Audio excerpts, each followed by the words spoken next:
Hey everyone, it's your girl Renee Roxanne. Today I'm going to show you how I create these super cute braids on day 25 straight silk pressed hair. If you want to see how simple it is to create this Cornrow style at home on yourself, stay tuned and let's get right into this video.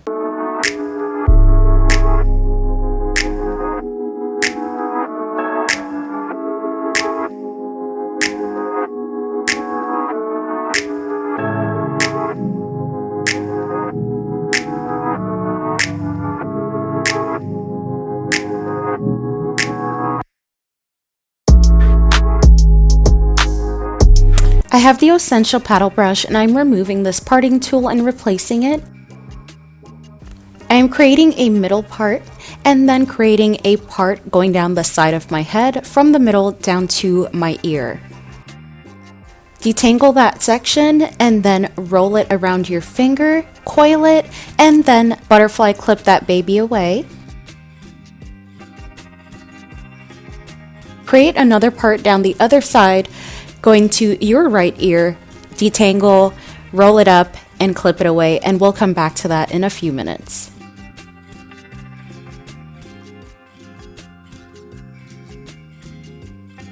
So I did the back of my hair already. If you want to see that, go ahead and click that link right above or in the description box below.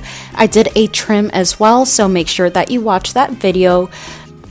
So I did braid the left side of my hair off camera, and then I went ahead and trimmed this right side, and look how delicious she's looking. So I'm going to detangle this side of my hair before we get to braiding. I'm adding some Jamaican black castor oil to protect and seal my ends. Go ahead and check out that castor oil video to know what it's all about. And I'm applying the residual all over the lengths of my hair to smooth and moisturize that hair. Here are a visual of the braids that I already created on the left side. I'm pretty much going to almost replicate the same type of style on the right side. But first, drink your water. Don't forget to stay hydrated, ladies. Then for sure, I'm going to get my double use in and apply some castor oil to my lips to keep them moisturized because we don't need cracked lips while we braid our hair. So for this first braid, I'm going to create a small zigzag right here at the front. It's just gonna look pretty much like a crooked L.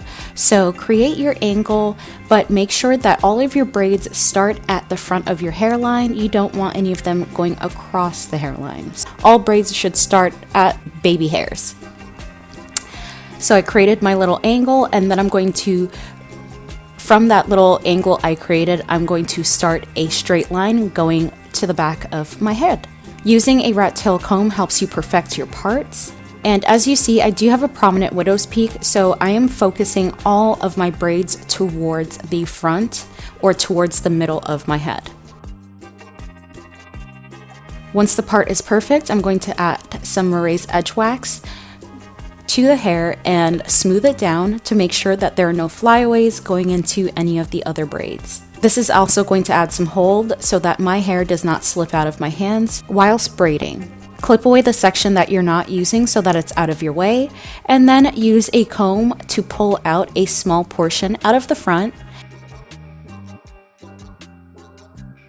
You're going to take your 3 even sections and then take one of the outside sections and bring it behind the middle, grab and then bring the other section behind the middle, and continue to swap and go behind that middle section until you've reached 3 to 4 plaits, and then you're going to reach back behind you and start to add hair in and create the cornrow.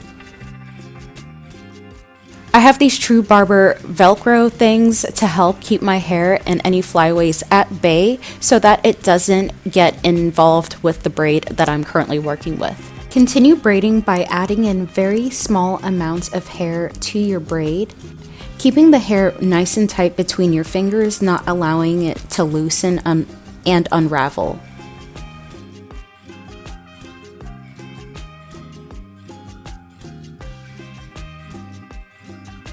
And continue to braid back until you reach to that halfway point at the middle of your head. And then you're going to turn your hand around and start to plait your hair all the way out to the ends.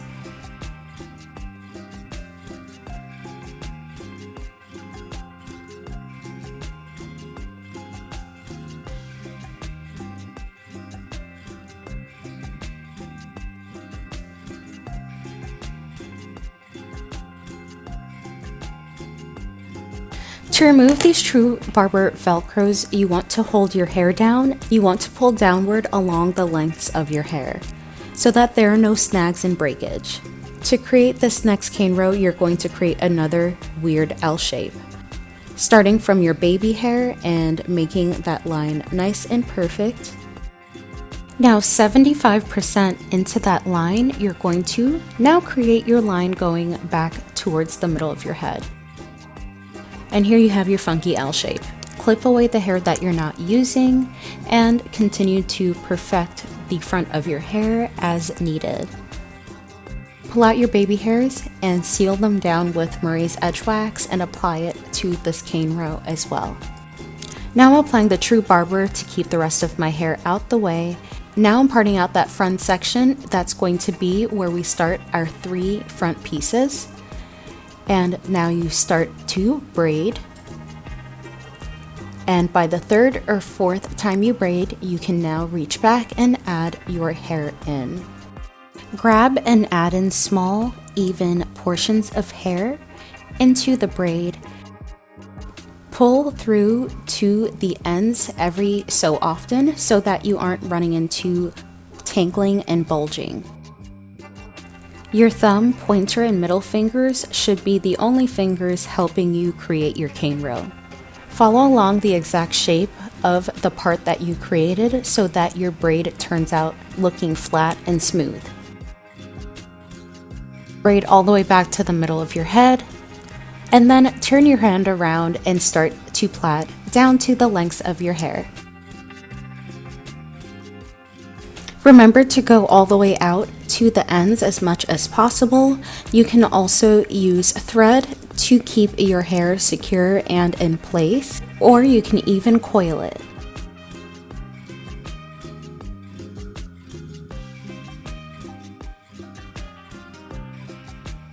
Now create your next 2 braids, but they're going to remain within the frame of the last braid that you braided. You don't want these to touch the front of the baby hairs. So pretty much that last braid we created is going to be their stopping point. They're going to remain within that frame, if that makes sense. Y'all already know what to do, so just enjoy the video as I continue braiding. I'm just going to pop in every now and again to let you know what I'm doing.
So we just finished these last 2 braids that were within the frame of the one that was last touching the front of my scalp, or the baby hairs. Now I'm going to create another part. It should connect right there at the front with that one.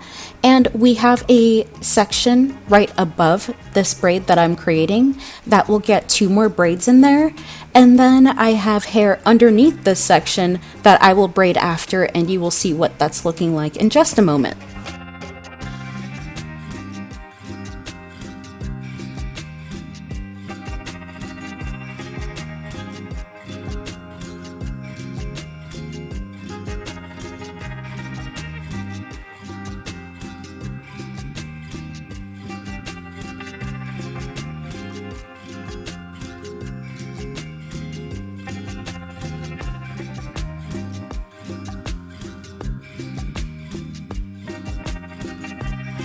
So I just finished braiding that section and I created another weird L-shaped part. It just gave me 2 more cane rows underneath that cane row that we just completed. We still have that top section left to braid. So I'm going to go ahead and knock those out of the way.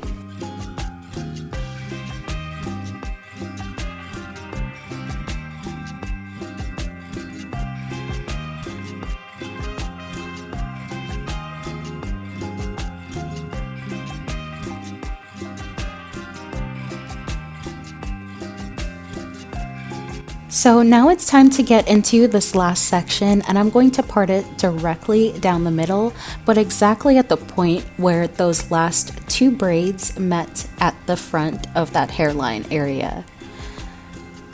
And then braid away.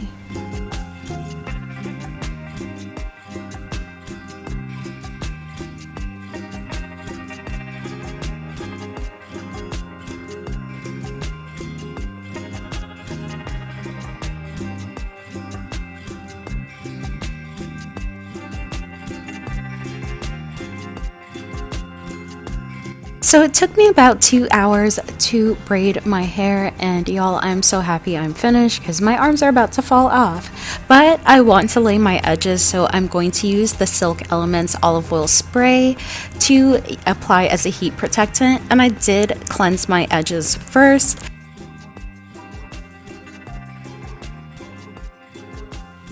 I've got my Got2b glued and raised edge wax. I'm mixing it together on my hand and then using the back of this edge brush to apply it to my edges. And then with the edge brush, I'm going to smooth and slick these edges down like a pro.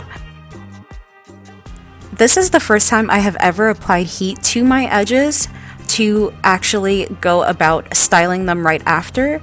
Why didn't y'all tell me that this was cutting up? Because my little curly edges flying back up the moment you apply a new product to it would get me hot. I didn't know that this is the move.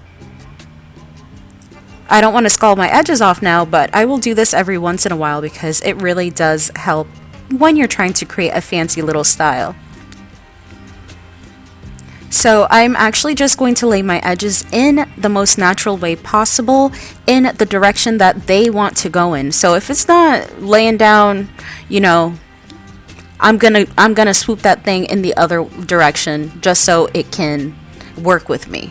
To put this hair up, I'm just taking all of the braids, finger coiling it around, and then creating a bantu knot and wrapping it around itself and securing it with a bobby pin. And I found a piece that's out, so I'm just securing that at the base with a bobby pin, and we are good to go. I'm looking super cute, and then I'm going to take this style down so that y'all can see what it looks like, but don't forget to check out that video.